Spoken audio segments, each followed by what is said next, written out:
My Gavan and Melanine, and well met indeed. I am Arachir Galadirthun, the head of the modding team behind Divide and Conquer. But welcome today to something totally different. As you can see from the screen, Total War Warhammer 2. Now, before I dive into this video proper, I must just mention first of all that I am being, as the term is, sponsored to create this video, and so that's something that you must hold in your forethought as we go forward. Only this video, though. If it does reasonably well, I hope to do more of this. I hope to continue this campaign. So it's not a standalone video, unless I do abysmally badly at it. But this particular video is being sponsored, and so do bear that in mind. But on that same sort of vein, in that same theme, in the description below, at the very, very top, you will find a link that will take you directly to this game if, whilst I am playing through it, you find yourself overcome with desire, as I must confess I have been to play the game. I'm thoroughly looking forward to playing this game. The first Total War game in a while that I've actually been very keen on pursuing. And so we shall, to be honest. We're going to dive straight in. Now, I will show you a little bit of this one later on, but for now, and the bulk of this video, we're going to go for the Eye of the Vortex. I am Tyrion, heir of Anarion. And we are going to have to, first of all, of course, choose our nation. As with any Total War game, there's a variety of factions to play as, with different play styles and all sorts of bits and bobs. And in Warhammer 2, we get 4 choices, although you're broken down into these legendary lords, which is a relatively new feature, certainly to people such as myself coming from Med 2. So if I were to choose the High Elves, I can either play as Tyrion, whose apparently initial challenge is rather easy, or I can play We can achieve much together. as Teclis. I thought I'd let him speak. Sometimes he says, I am Teclis. I suppose it changes on when you click on it, doesn't it? Alternatively, I can play as the Lizard Men. They are led by either Lord Mazdamundi or Krokgar. Now, it seems to me, from what I can tell so far, that these 2 initial lords for each faction, one of them is always more military or melee based, and the other's a bit more of a ranged warrior or a magic wielder. I can, of course, play as the Dark Elves, led by Malekith or by Morathi. She seems to be not really suited for battle in that attire, but each to their own, I suppose. And finally, of course, the Skaven. No one controls Warlord Queen. They sound a little unhinged, don't they? Let's be honest, but what can you expect when your race is predominantly made up of sentient and intelligent rat beasts? The Liber Bubonicus predicts this. And then finally, Lord Skrulk, who leads up the Liger Bubonicus, interestingly enough, and Clan Pestilence, which is an interesting name. Clan Mors triumphant, yes. They seem a little simple, don't they? But I'm afraid I'm going to play as the High Elves, and I'm going to take Teclis as my lord. Now, I've played a little with him, and I didn't want to be coming into this completely blind. And he is a magic-wielding leader. Wizard, that's the word I'm after.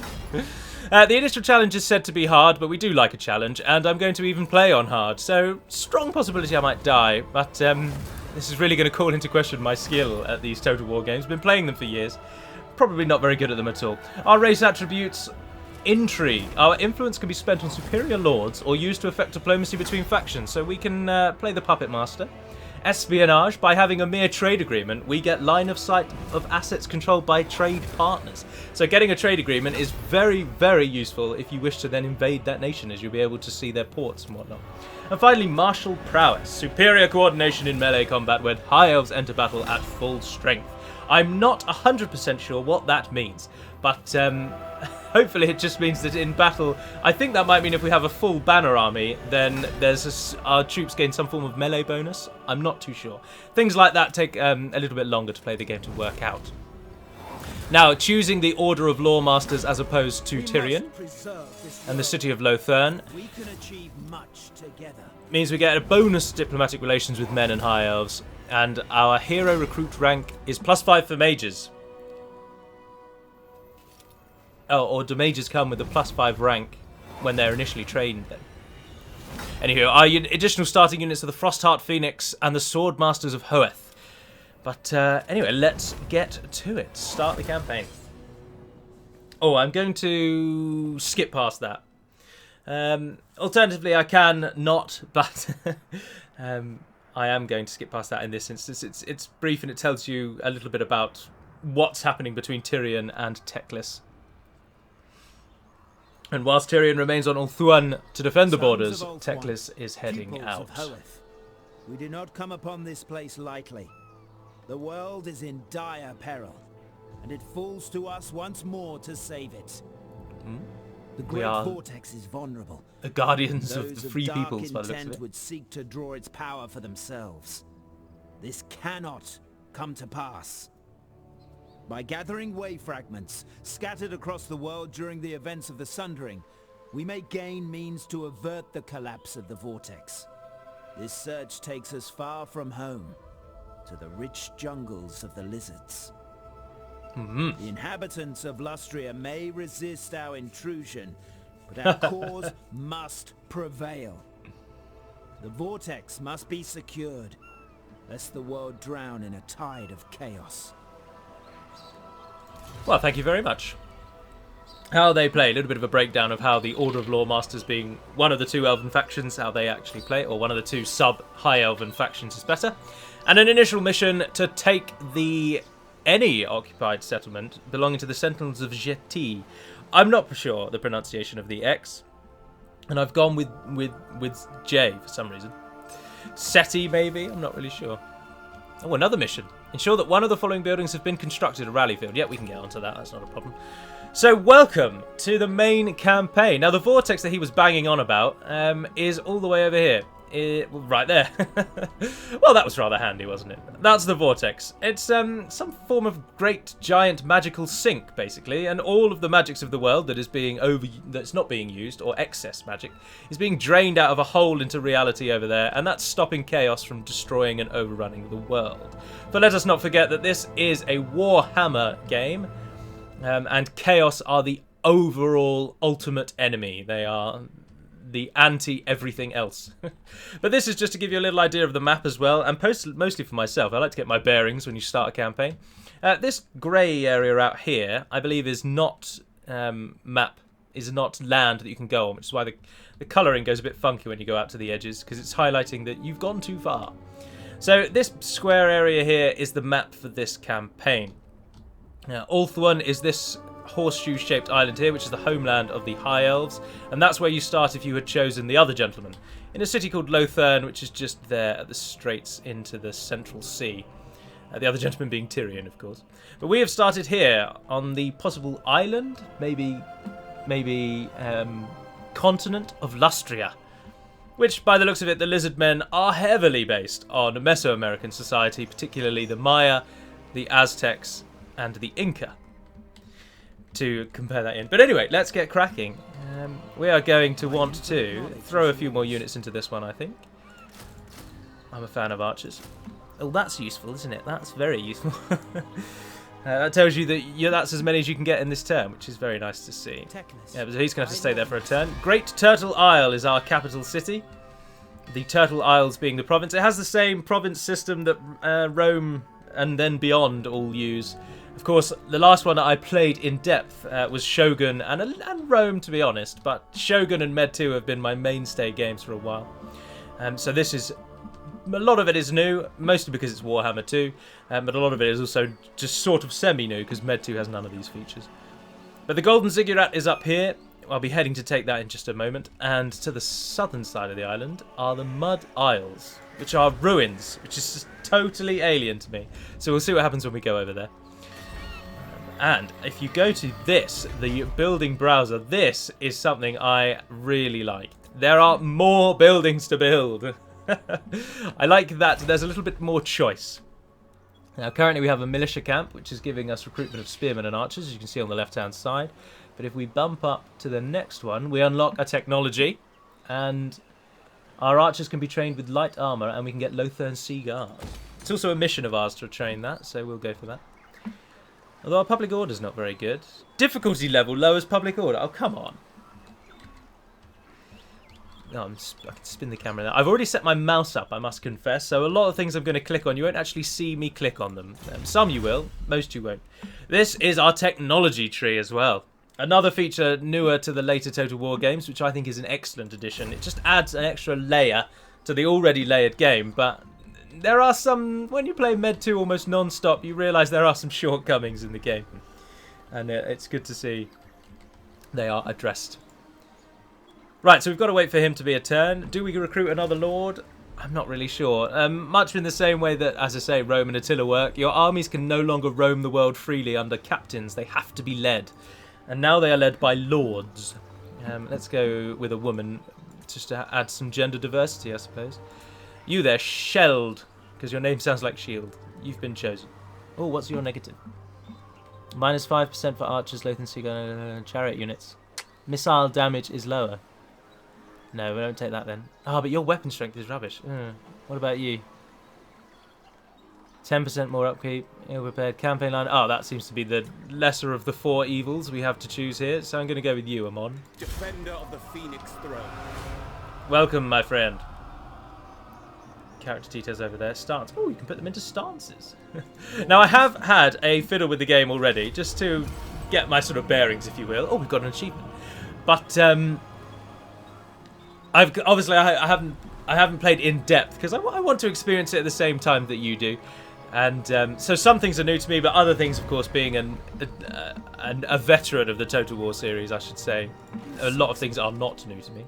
My powers are wasted here. Let's move him over there. Over you go, friend. Lightly. Let's go and take the golden Ziggurat. Defender You there, you're of the going to need some Everqueen. troops. How much money are we making, actually? Hold on. Only 591. And what's the upkeep on those? Does it tell you? 138. Come off it. 146. Go with archers. I like archers. Right, once you've got your army, you can head and see what happens at the ruins. Something will happen when I arrive at the ruins. Not 100% sure what yet, but we'll see when we get there. And another end turn. Speaking of the end turn, I know this shows my almost slavish devotion to Medieval 2, but you can map the end turn key onto a button. Now, I know that you could do that in Shogun and Rome, but when I saw it in the options, I had a little moment of glee, which is a bit sad, really, let's be honest, isn't it? But I was really pleased that I could map it onto an end turn button, because I don't want to talk about Med 2 loads, but Med 2 is the core of my gameplay, and so it's the only thing really I can compare it to. Now, Rock Jar is the settlement's garrison leader, and he is a dragon-looking gentleman with some golden headdress. He's got 2 units of Saurus spears and Skink cohort. What on earth are they? Cudgel infantry. Oh, that's interesting. They're going to try and bash our brains in. So, our 4 units of archers and hopefully our Frostheart Phoenix are going to do some real damage here. Oh, I can save the game, actually, can't I? Quick save is a feature as well now. Excellent addition. I will give you victory. Encircle. I don't know what that does. Break siege, My auto powers resolve, are screw it, needed. straight in. Armies on the battlefield are made up of units of many individual soldiers. Each unit is independently controllable and represented on the battle interface by a unit card. Ah, standard. Ah, and there's the map of where we're all going to be. So we've got 2 units of 2 big clumps of trees in our section. They've got some trees, but the middle land is quite plain. Gamble. What does that do? Winds of Magic. It's currently at 5. Excellent. Excellent. I have a sneaky suspicion. I'm not really sure how the AI in this game is going to be. If they're going to be bloodthirsty or if they're going to be a little more chilled is probably the best word. So we're going to set up as if they're going to come at us. Archers, understood. Ah, so the starting unit. Spearmen. Ah, I see. Swordmasters of Hoeth. Let's have a look at those. In we go. Oh, I've zoomed in way too early there. There they are, the High Elves in all their Warhammer finery. Looking particularly resplendent in their gold armour, aren't they? Very, very big shoulder pads, though. And I wonder if their head really takes up the entirety of that helmet, or if they have more human-shaped heads. Not really too sure. But look at this thing. I mean, I know that I really do feel like I'm not actually old in real life, but given that I've been playing a 13-year-old Total War game for a while, seeing a flying unit seamlessly fit into the game, I am blown away by it. But many of you, of course, will have played Warhammer 1, so these things may not be new to you. But to me, this is all like a child with new toys, to be totally honest. Oh, where's our leader as well? You there, stand in the middle. Here he is. Teclis, our lord. Yeah, he looks alright. Off we go. Oh, there's a battle timer. This is so heavily in our favour, I don't think I could lose it even if I desperately tried to. Oh, and they are coming for us. Perfect. Feel free to fire at wheelmen. Arrows are immediately noticeable. See, the modder in me looks at those arrows and thinks, oh, I wonder if you could make those like blue and green and black and red so they could denote like, this is a special type of arrow and it has a blue trail rather than a white trail. Teclis, what can you do for me? You can summon a fireball. Interesting. Causes moderate magical and fire damage. Powerful explosion. It's weak against armor though. You there. In we go. What do you do to infantry when you go for them? Oh, blimey. Goodness gracious, how many has he just killed in one go? Overpowered. But chase him down, go on. Oh, but he's standing on the floor now. If you could use your wings, sir. Brilliant. Thank you very much for that. Drop down. Oh, he causes fear and units underneath him as well. That's good. Do it. Do it. Do it. Oh, you didn't do it. Oh, what's happening over there? Are they actually flanking? They are. Teclis. When I say cast fireball, you damned well cast fireball. Oh, in we go. Look at that. This, I like that a lot, to be honest. I'm hoping you can get... Oh, does anyone specialise in earth magic? If anybody watching knows, is there anyone that I can get that has particularly earth magic spells? I saw a spell browser somewhere, actually, on the main... Can have a look at that. Now, we've won this battle. Absolutely minimal losses. Might as well end it. Solid win. Of course we were going to win. I imagine this is very much the same as many Total War games throughout their history. In that an army that is not led by a real leader, i.e. this army is led by a garrison leader, they are likely to be significantly worse than an army led by a leader. And let us not forget that whilst there are... Not all leaders are created equal. Certain leaders such as Teclis and Tyrion, the starting leader, they are what's known as legendary lords. And obviously, therefore, they are just a boosted version of your own lord. And they make it that little bit easier to beat enemies up. We lost 4 units. Are you joking? And we killed them all. Excellent. Golden Ziggurat. Do we want to occupy? Take a pretty big conquest penalty. Spoils. Loot and occupy. Take an even bigger one. Only get 242. We can sack the city. Oh, you don't. Also raiding, basically. Or you can raise it to the ground. Leave nothing behind. Wow. No, we'll just occupy because this is our homeland. We have secured the northern side of the Turtle Isles. I wonder why they're called Turtle Isles. Lots of turtles here, or does it look like a turtle? Oh, it has a bit of a turtley look, actually. I wonder if that's the reason. They just look like the flippers. And the Golden Ziggurat is ours. But it has distinctly lizardmen. Is that their name? Lizardmen? It is, isn't it? It's their style. Can we build anything here? We can upgrade the main centre. It's currently a hamlet, and we can turn it into a haven.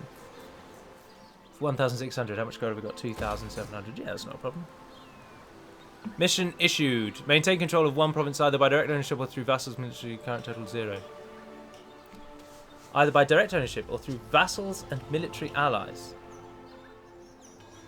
You should exert your control across all of the local area. While this may put you at odds with the local fauna, it shall dramatically improve the probability of success for the wider goal. Those that serve your cause gain experience over time, my lord. Be sure to guide their development. Anybody, I absolutely love the lore of any game, and I always want to know more about it. And I have already reached out to some of my friends and asked exactly what the kind of backstory is to this world. But if anybody knows who that gentleman is, or is he just a generic advisor? But the presence of the owl and the white eyes suggests to me that he's more than just an advisor, and he is somebody. He is something important. So if anybody does know, do let me know, because I'd like to know. I know the basics of the backstory, but nothing major. Amon over here. head over to the Mud Going Isles. forth. No, you've got to wait a turn. Away you go. Can we build anything here? Oh, population surplus cost. And I have insufficient funds. Oh, they really don't like me here, do they? Conquest. Oh, next turn only. That's alright. We're going to need some things that give us building order. No, we have to be level 3 before we can get even more. That's annoying. Ah, garrison. Oh, wow. We get a great eagle. I don't want to compare this to Tolkien. I definitely don't want to. I mean, but it's difficult not to see all of this and just think, oh yeah, someone really likes Lord of the Rings and they made a world out of it. But it is cool. It is. Seeing how far they've come since Medieval 2, it's just amazing. Oh dear, I can research a technology. Military advancements number 1. Does it cost me anything? No, I don't think so. Now, interestingly... Oh, you've upgraded. Goodness gracious, look how much the Lords can do. Campaign effects, battle effects, range amount of powers up by 30, character stats. It's all going up. Corvus the Crow Lord, summoning his servants to peck at the foe's eyes. Yeah, go on then. Oh, I see, we had a skill point and we could have used it on that, or Route Marcher. Maybe Route Marcher next time. Now, interestingly, the reason those two things popped up, which is another thing I think is an excellent little addition, and you can circumvent it, but if you press the end turn key when there are things to do, for example, upgrade my lord, select a research power, those kind of things, then it will take you to that screen rather than end the turn, which I actually think is quite a nice little effect. Oh, we've got military advancement. Zoom to location arts because it's one of these. What do we want next? Spear wall. Weapon strength plus 10% for high of spearmen and Lothian sea guard. I'd be tempted with that. I'm a defensive minded person. Naval discipline. Sea guard units. Armour for Illyrian Reavers, whoever they are. Reload time reduction. 15% for archers and Lothian sea guard. See, I'm archers and... Yeah, I'm thinking spear wall and then archery prowess after that, to be honest. Thank you very much. Right, so... Assuming then that we're safe from that side, I'm going to, I think, head in for the Sentinels of Seti. I really wish I knew how to pronounce that. Or do we have to go to the Chamber of Visions first? No, I'm on. Let's move you. No mercy. 2,143 to colonize the thing. Alright, yeah, have a treasure hunt, and then next time we can try and... 224 soldiers. Although this city is only a recent addition to the many desirable ruins found across the world, it is obvious that you're not the first to search this place. Much to your dismay, someone has already picked it clean, leaving only a set of tracks leading away from the city. Oh, yeah, options. Prepare an ambush, yeah. Ah, nothing happened. So we have to just wait till we have enough money and we can colonize that, and then we will form the Turtle Isles into our own realm.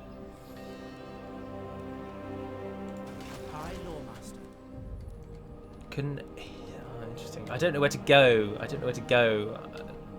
Can I reach out to anybody? Known factions. Or Citadel of Dusk. Oh, we know them just because they're our enemies. Bloodhall Coven. Ah, there are dwarves here. Definitely want to try and make alliances with them. High Elves. Oh, the Citadel of Dust, sorry. The other High Elves. Yeah, they're our friends. Which is why they're friendly with us. Intrigue at the court. Diplomacy. Here we go. Oh, they surpass us quite substantially. No, we surpassed them. Yes. Oh, look, we absolutely ruined these people. I can't negotiate with them, though. Speak. A dignified visitor. Such a rare treat. Welcome. Trade agreement, what are you saying? Moderate success. I will see to it. Yes! Perfect. Now, there's an ulterior motive there. Those who've watched my channel in the past will know that I am a huge fan of map information. And, of course, they've removed watchtowers from the game a long time ago, and so you don't have to laboriously march around your province building watchtowers. But now, gaining... with the ability that the High Elves have where trade agreements let you see stuff, I can now see this little strip of land, which is nice. And we get some more money. We've just increased our wealth there. Alright, spin the thing around. So Turtle Isles is our three... there's down here in the Copper Desert, there's 2 ruins and the Sentinels, or the Forbidden Jungle has these coven. Now we're going to have to face them eventually, so let's go for it now, I suppose. Select all. High Lawmaster of Hoeth. Oh, you are walking that way. Excellent. Oh, I'll tell you what then go for the Sentinels. They're much weaker. And Amon's waiting for the end of the turn. Now, as I say, if I hold down shift, I can end the turn even if I have things left to do. I can also pause mid-go through and speed up as well. Not that it takes a long time. I mean, that is excellent speed, let's be honest. I mean, how long was that? 10 seconds, if that? That's incredibly good. Search any ruined settlement for treasure. I just did that a turn ago. That's annoying. Oh, when it says province, of course, sorry, I've got that mixed up, haven't I? A province is the entire thing, i.e. the 3 individual regions added together. So this is the Turtle Isles province, and this is the a region of the province, and it happens to be the capital. But of course, I'm teaching Granny to suck eggs there. You'll all be, I imagine, Total War fans and know the various aspects of it. Oh, you get a... oh, that's good. You get a movement bar, which is a nice little addition. Lovely, lots of little additions, to be honest, aren't there? It's just it's got a nice polishy feel to it. Right, in we go. Let's build a town here. Ah, excellent. We gain 2,000 plus influence. Wave fragments. That's all towards the greater goal. I should state that this campaign is not really about kill everyone and claim their lands, as most Total War games are. The Vortex campaign actually centers around the Vortex itself. And each sort of nation has their own campaign victories, or you all have the same one, which you can see across the top there, where you've got to perform these rites. And they then lead you up to the eventual win, the eventual goal. We've unlocked a rite, the Invocation of Isha. This rite is now available to perform via the rites panel at the bottom right of the campaign interface. Which is that one with the 1 above it. Oh, here we are. Is that upkeep? Or is... Alright. No, that's one-off cost. Anyway, we're down here anyway. 2,000 gold just to get some people to chant to the sky. That's a bit much, isn't it? Performing this rite will instantly grant the above reward. Immune to attrition. Casualty replenishment is boosted. Untainted. Plus 10 to all provinces. That's nice. So that lowers the influence of others, I believe. It'll take 10 turns. Oh, no. I see. Let's go for it. What the hell? Oh, hello. Well, that was nice and quick. So we've got those benefits for 10 turns, by my understanding, and then within 40 more turns, we can do it again.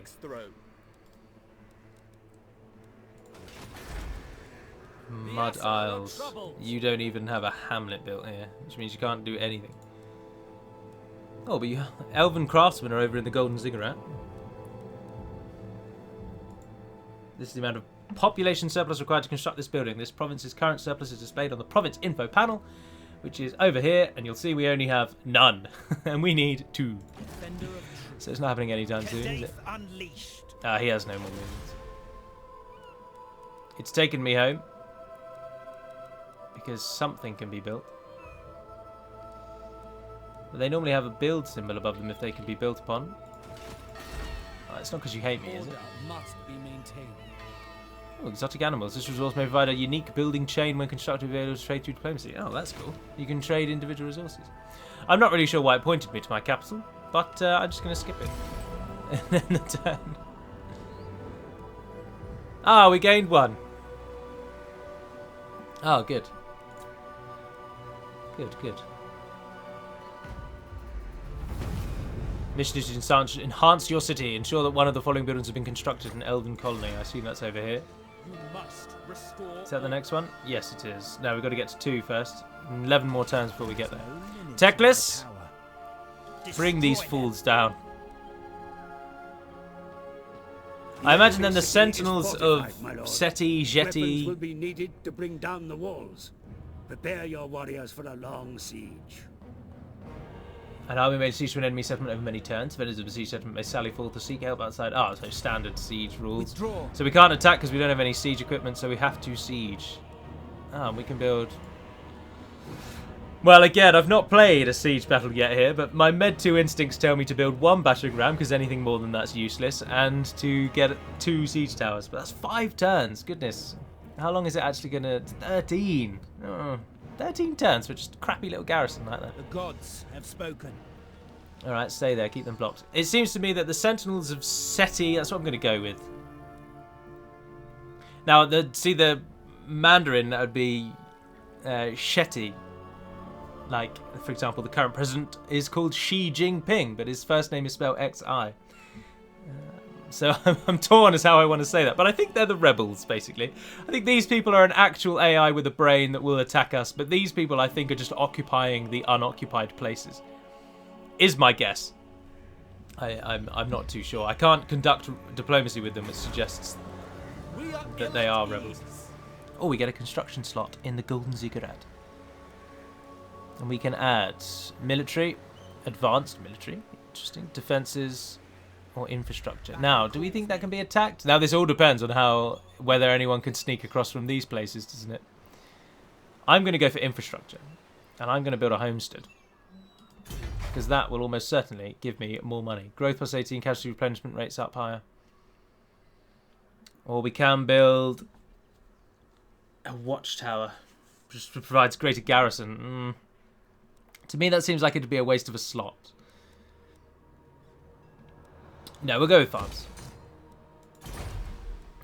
I like that they've added in the more buildings. You're just more stuff to build. Things that you can actually customize the settlement a bit more to your liking. It just adds more layers to the strategy for you. If basically every single province is just a carbon copy of one another, you're always just going to be building the same thing, because it's almost as if there's only one good way to build a building, so that's what you're going to default to every time. But I appear to have the ability to do one of these. Unit experience +1 for all unit. I'm not recruiting anything. I'd be tempted to do that because it's our capital region. Oh no, income from trade. Interesting. Public order is still really low. It's -14. This is our capital. Do any of them like us? Oh, it does it by province, doesn't it? Yeah, so it's not individual regions. That's why. Maybe I should have... no current heroes available. Maybe I should have gone with a order reducing, or disorder reducing. Disorder, is that the word? Yeah, I think so. Only 2 more turns until our research is done. Oh, we have our objectives. Vortex victory. Complete all the rituals and then win the final battle. Or we can defeat everyone. Hexuatl, Last Defenders, Cult of Pleasure, Nagarond, Clan Pestilence, and Clan Moors. So all of our enemies, save 4 by the looks of things, the other High Elves. Oh, they're all over the place. Oh, we're not too far away from the Scarven, though, are we? Hexuatl are in the north. If we tab out, yeah, they're up there. So our nearest real big enemy is the Hexuatl, who are far to the north. So they must be the major nations, as there are always major nations and minor nations. Are you the dwarves? Yes, once we've taken the Forbidden Jungle. Once we've taken that, we will speak to the dwarves and hopefully get diplomacy, get some trade agreements. Alliance, to be honest. Of course I want the dwarves on my side. But trade agreements, I suppose, would be good. Oh, they who whisper. High elves at court partake in many manipulations to achieve their ends. A common tool is to employ lesser elves and servants as go-betweens, whispering little birds carrying messages. This is not unexpected, but when one of these messengers is intercepted or revealed, there can be no choice but to excoriate them to save oneself. Having one such messenger revealed, how do you advise the Phoenix King responds? You can gain a bonus but you lose, or you can lose slightly less influence and you get extra income. Oh, The gods have spoken. no, we're definitely not going to go with that one. Ah, so yeah, 2 options. Depends how much you would like influence, really, doesn't it?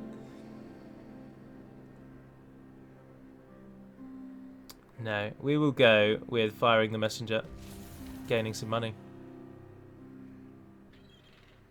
Sure that one of the following buildings has been constructed: an archive, a grand repository, or elven gardens. Ah, we can upgrade. Ah, we can upgrade our farms already as well. Oh, that's all of our money though. No, we'd rather get a hamlet in the Mud Isles so that we can expand it. That's better. That's much better. Still waiting before we can besiege those. I'm not sure we'll be besieging or attacking that town in this episode, unfortunately. Or possibly fortunately, depending on how you see it. I've always preferred the higher strategy level, the grand strategy of the campaign, in the same sort of vein of... I mean... I'm in the same sort of vein as, like, civilization-style mentality of where you're commanding a grand empire rather than you're leading the armies. But this then has the aspect where you do lead the armies as well, so... But it is the campaign side I enjoy more, I must confess. You can dance. At a great mass to celebrate Vol the Maker, the floor is cleared so that the Phoenix King and Everqueen may dance together. Oh. Insist that Trace and Illyrian dance together. Oh, what? Why do we lose 50% just because these two people dance together? The platitudes and graciousness from the guests are unending, but afterwards many are left wondering who the Phoenix King will bestow the honour of second dance upon. Oh, well, that's our only option. We've gained influence. Oh, and it goes up the top there, 20. Oh, excellent. And it's just used to buy lords and heroes. And we're earning a reasonable amount of money. I'm not sure how much, if 400 is good or if 400 is bad, really. Got to go deeper into the game before you know really that. Although recruitment of a unit, where's a mon? You're knocking around in here, aren't you? Oh, we can train so much more here. Oh, that's global from the other regions, yeah. We can get archers wearing light armor, and they cost 600. That's not too bad. Yeah, go on. Chuck them in. Ah, our recruitment. Archers and spears certainly are the way to go, in my opinion. We need to nail an embassy, though, so we can start getting good on... Basically, as with almost everything, it's military versus economy, and... I tend to favour economy, to be honest. I am a turtler by nature. And I must confess that... excuse me, sorry. Part of me was very pleased to see that our capital province was called the Turtle Isles. Oh, goodness. A flying frogman is coming towards us. Maybe the Sentinels of Seti are not as lazy as I first thought they would be. Ah, we built a hamlet. We got those archers, and a trait has been gained by Amon. Oh, well done, sir. All set. Ah, he's gained that purely because he spent time in a settlement with low order, so he's now becoming quite adept at maintaining order. We are still losing order severely. I mean, I can untax the province, but then we lose all our money, and the public order only goes to 0. Ah, so having an army just in the general area does keep the order, at least affects the order, which is nice. We've got to get him into a town though, but I'd rather he were in our capital than just a side town. We're still making money though. 9 turns until we get a rebellion though. We need to do something about that. And it's all just from taxes and the difficulty level. Bloody annoying, really, isn't it?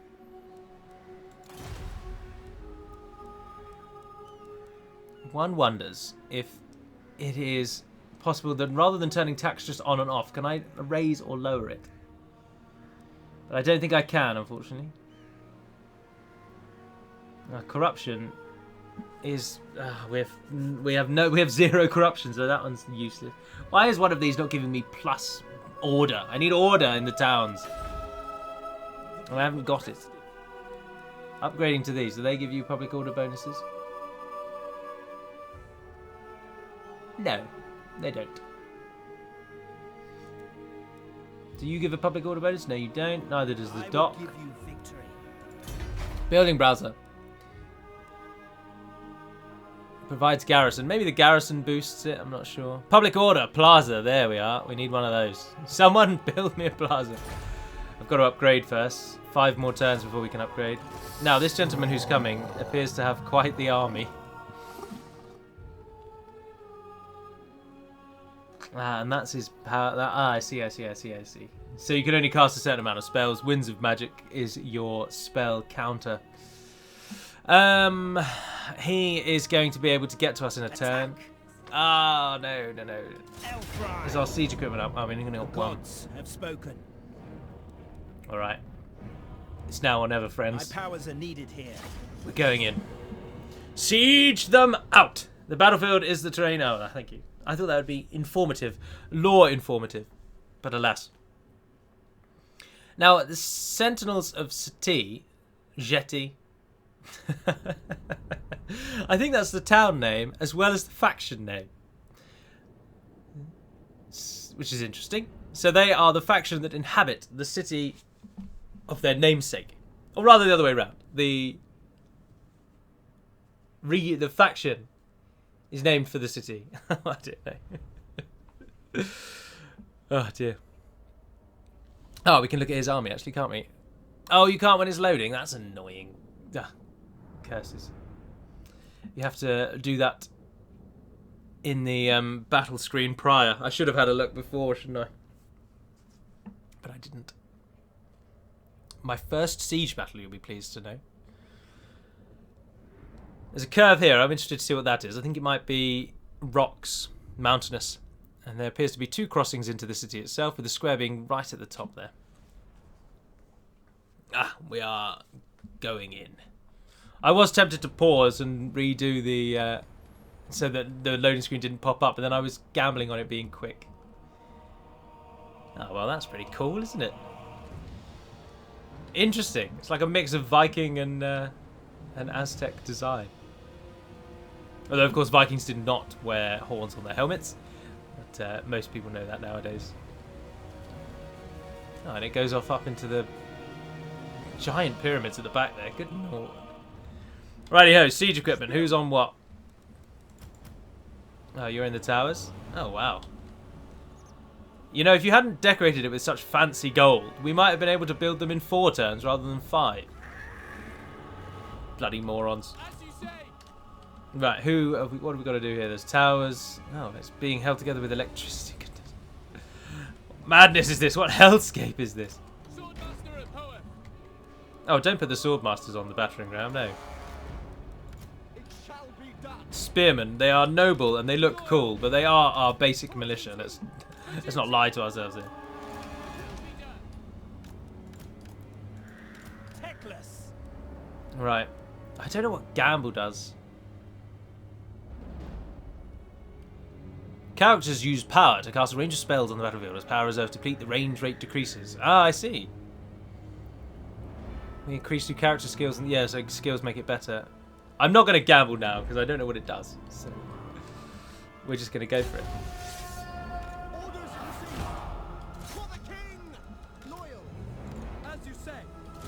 Up we go. Archers. Oh, I didn't group you. Dun dun dun dun dun dun dun dun dun. No, what I'd like you to do really is stand in loose formation. Get a move up there. Now this giant frost phoenix bird thing. How good is this? Could I send this in and he'll basically win this for me? Or is he the kind of thing that you really want to only use if the proverbial hits the fan? Because that's a question I'd like to know. And it's the kind of thing you only know by playing for a long time. You get to really understand which units can do what. Now we can speed it up. Certainly to the point that we engage. What have they got on the walls? Cudgel infantry. Oh, we're not worried about them. They don't have a proper general again, I don't think. It's just the garrison we're up against here. Have they got units over there? Oh yeah, they have. They wasted those. Here we go. The siege towers are going to drop.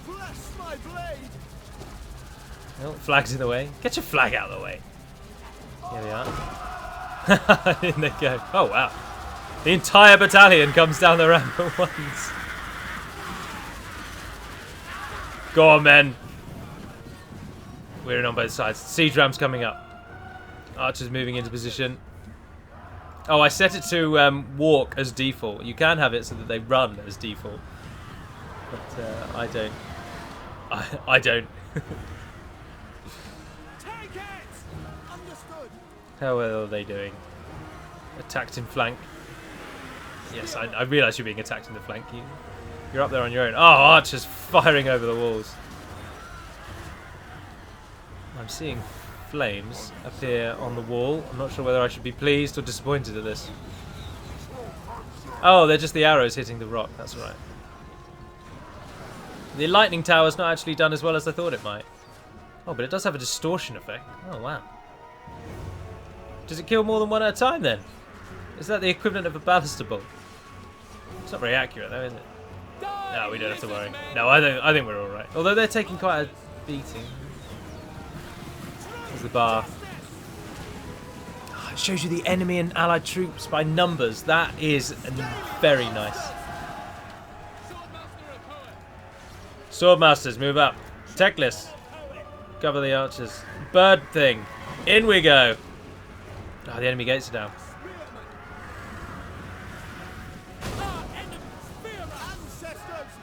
Just as the battering... Does the battering ram get depleted by being used? That's interesting. In we go. Swordmasters. Support them. Teclis. Get up there. I've got the general feeling that given that Teclis is a mage, he's probably not that great in melee, and I should try and avoid him going into it. Ah, oh, the bird scaling the wall. And not a single fornication was given that day. Oh, I note you have towers, sir. Oh, bear with me one moment. I'll just glide over those. In he comes. It looks remarkably like a chicken when it's sitting on the floor, though, doesn't it? It is cool, though. I do like it. And I like that the little image is it moves rather than just stands still. My real question is, how does this thing die? Does it just have like a hit point count, and after so many hits it will just eventually go down? The Swordmaster's in there.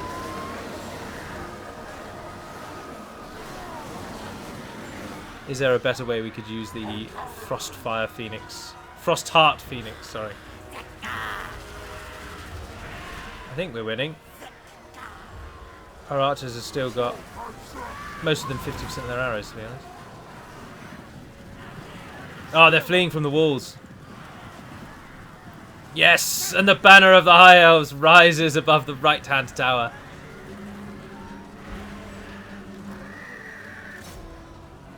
Now, here's the challenge. Can the bird attack people on the wall? Go on, friend. Oh, perfect. Just glides in.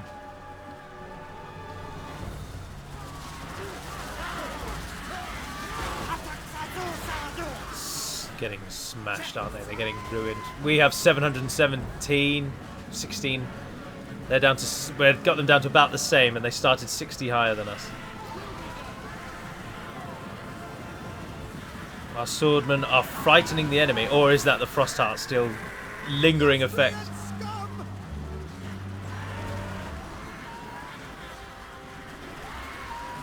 You guys, Team 1. Stop firing. You're probably hitting more of us now. Move yourselves up to the gate. The enemy is fleeing. You elves. Come over and assist. Where's Teclis? Still standing before the door. Keep on going, lads. You're doing a fine job. Well, no, because this has area of effect leaders, doesn't it? So anyone standing generally near him, in that blue circle, in fact, anyone in that gets a little bit of a boost to their morale. Or it's no longer called morale. It is now called leadership level. And the lower it is, the more chance they will break and run away. The unit over here still does not feel that abandoning that gate is worth their time yet. Our elves have done really well on that wall, although they're down to 62. But these guys should be moving over to support. How are you all exhausted already? Barely any time has passed.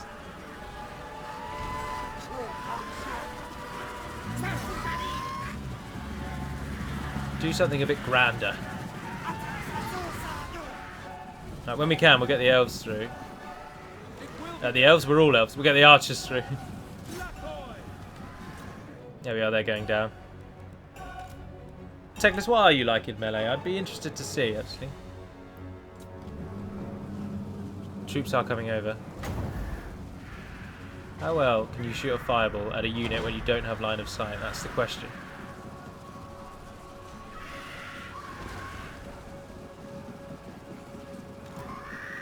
Ah, the Lizlat Sauros spears are out of control.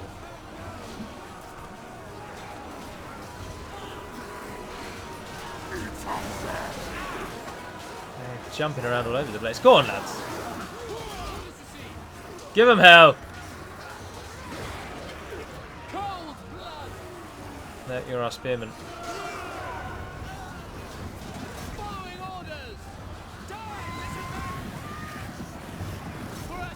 Charge in there. Who's attacking our archers? Oh, you're still taking fire from that damn tower, aren't you? Teclis. Can you shoot a fireball at them?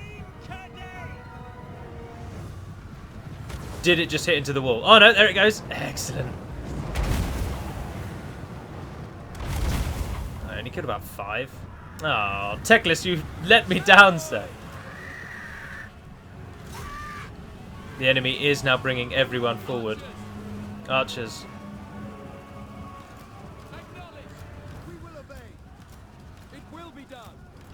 Up we go. Please use the tower. No, use the tower.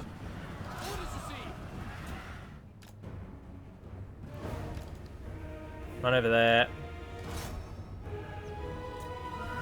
I have a tendency to focus in the wrong places, and I've got to remember not to do that.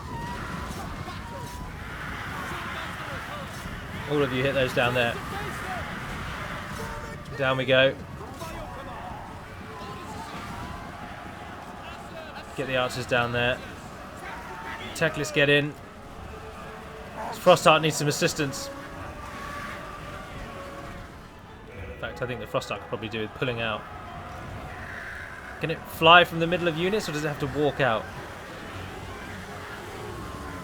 Oh, it walks, but it things don't really get in its way, so we're alright. Our archers are coming through.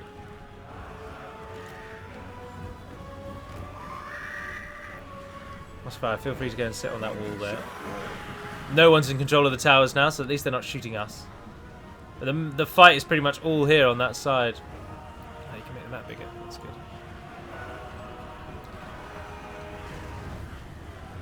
Archers, you are free to fire at will.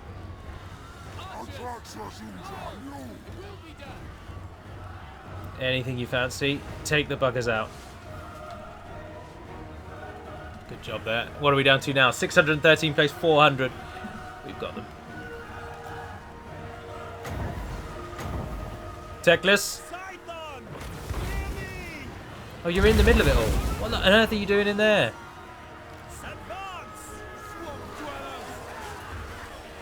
I didn't mean to, you're not supposed to be in there. Team 1. I know they're not in range, but could you shoot those, please? And there we have it. Fire it what you like. Drop it back down.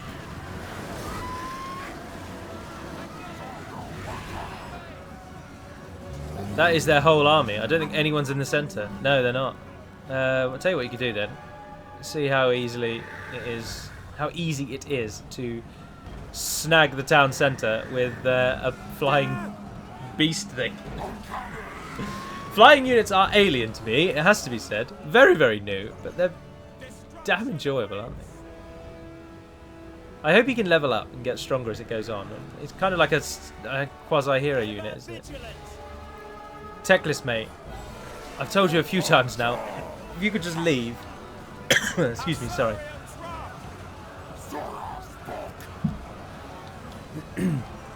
Splendor of the High Elves holding back the lizard men. Ah, look at that. You can turn the UI off with a single click as well. Another excellent feature. The modder in me applauds highly at the ability to turn the UI off with a single click. Turn it back on with the same. Now, what's happening over here? Birdman. I don't wish to, again, bring Lord of the Rings into it at all, but I am going to call you Gwahir, because that's just such a fitting name for a flying creature. And we've claimed the victory! The enemy is fleeing. They think it's all over. And indeed it is. Oh. Only a close victory. 822. We only lost 259. Come on, that's not that close. We massacred them. Ah, Lizlat, of course, being the name of their leader.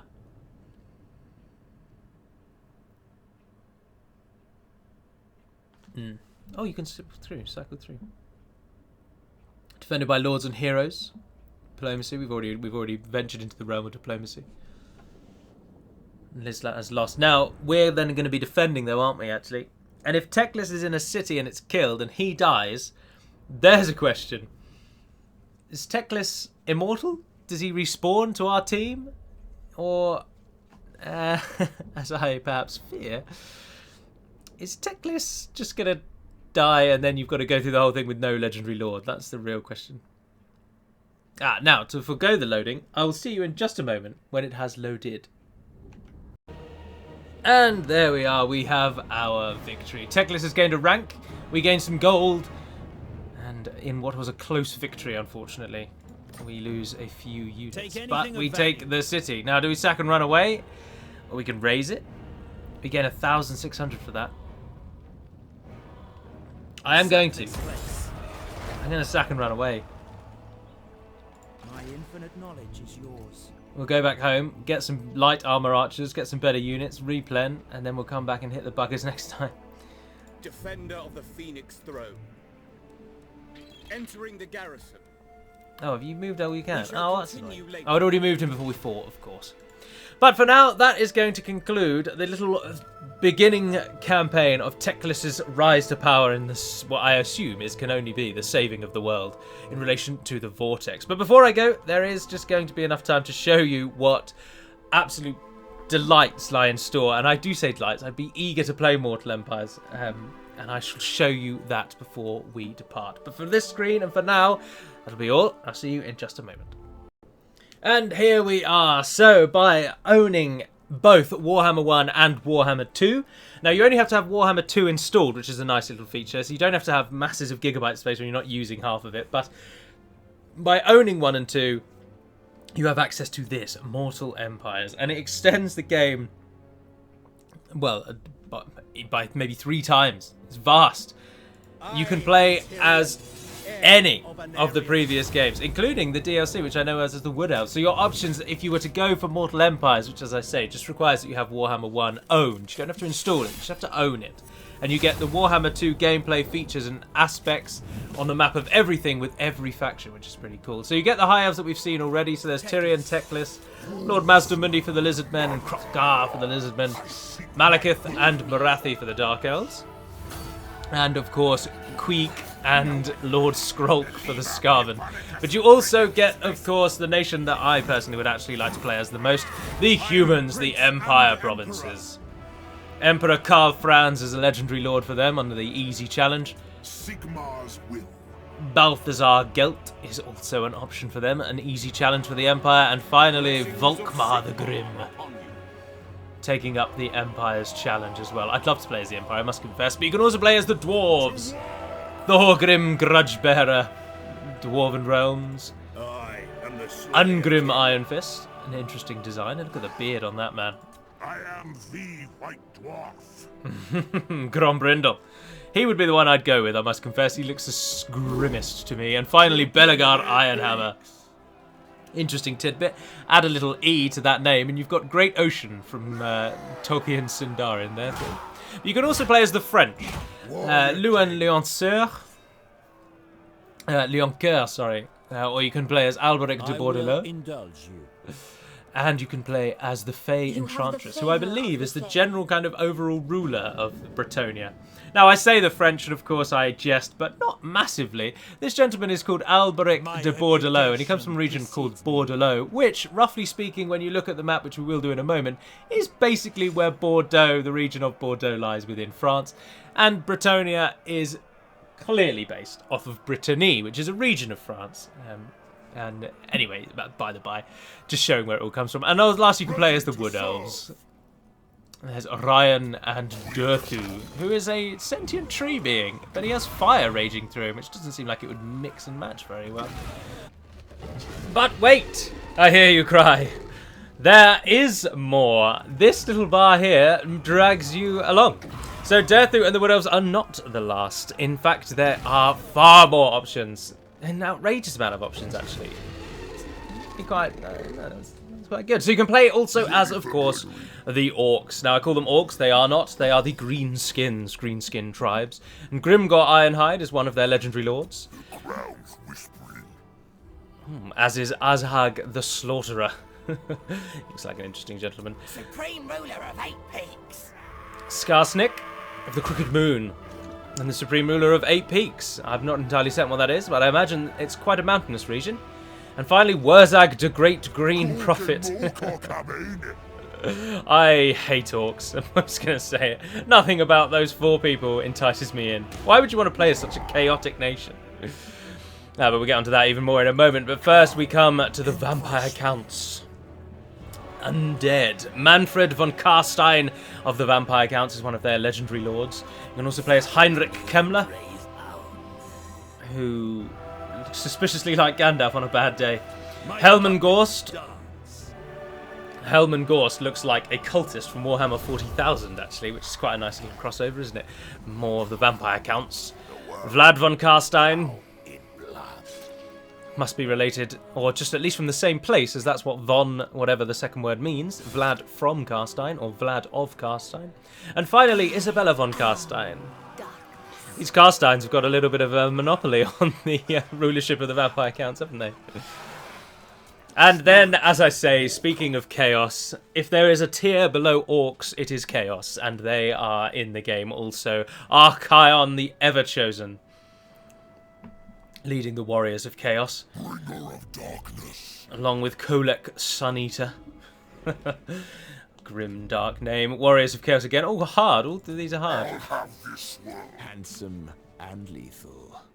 And Prince Sigvald the Magnificent, who would appear to love himself a little too much. Representing, I would assume, then, the kind of the vanity that Chaos also represents. Chaos represents all of the 7 sins, really, doesn't it? Or all sins, full stop. And so, whilst you normally attribute this style to Chaos, let's not forget that also raw vanity is up there in the sins as well, and thus feeds Chaos.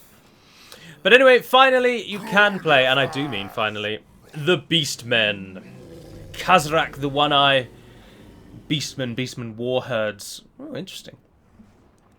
Malagor the Dark Omen is another legendary lord. And finally, rounding us out, is Morka the Shadow Gave.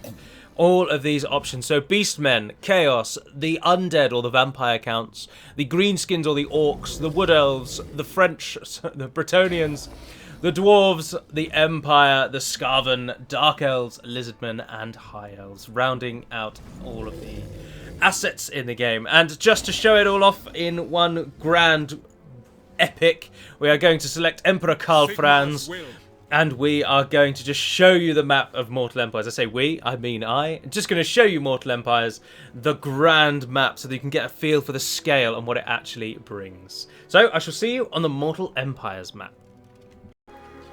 So here we are, the Mortal Empires side of the game, starting in the Empire's capital of Altdorf, which just happens to be reasonably... Sorry, I'm digging into the people that created Warhammer too much. But this is a clear representation of Europe, and the Empire just happens to be sort of based where the Holy Roman Empire was based. But then, of course, it's an interesting period to base on. This is where, as I was explaining, Brittany or Britannia, I can't remember their name, Bretonnians. Anyway, this is where they start, and there's the Bordeaux region, which comes down into the Bay of Biscay. And down to this small land, which is, of course, not the Iberian Peninsula, but is... please don't say that's called Estalia. It is interesting. Anyway, this is Mortal Empires. An absolutely vast map in comparison. I mean, you consider just the small area that you can actually see there, and then think how big that is, or how small that is in compared to the actual map size. It's absolutely huge. And it combines, as you've seen, every single faction. It's total world domination.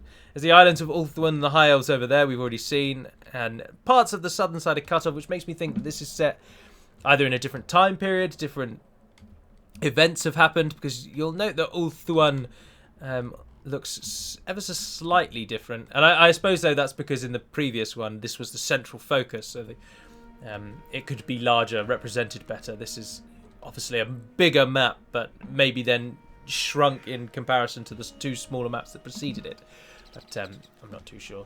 But the just options are endless, as you can see. So many enemies, so many nations, an absolutely huge map. I would love to be playing as the Empire, but I think if you're going into a game, you should play with what that game offers first. So I'd play as the High Elves. And if that goes well indeed, I would look to then play as the Empire in the future. And I can learn about the lore as we go along, and hopefully impart some knowledge to you all. But that is going to pretty much wrap up this episode, this video. As I say, I do, for my own purposes, hope to actually continue a Warhammer campaign. But every video after this will no longer be sponsored, will no longer be connected to, well, other than that the game is made by them, but connected in any way to Sega Creative Assembly, anything like that. But I must again end on just a point to say that obviously, as I said at the very beginning, the video was sponsored. They were kind enough to provide even the game for me, actually, which is the biggest reason why I jumped at the chance, because I want to play it anyway. And I've had an absolute blast with the game. So do note in the description, there is a link to the game directly. You can get straight to the game's homepage, which I believe is on the Steam site. Yes, it is, because we got a Steam achievement.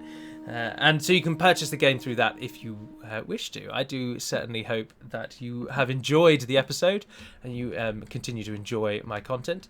But for now, that'll be all. So until we speak again, dear friends, Navar na den per mad melonin, and farewell.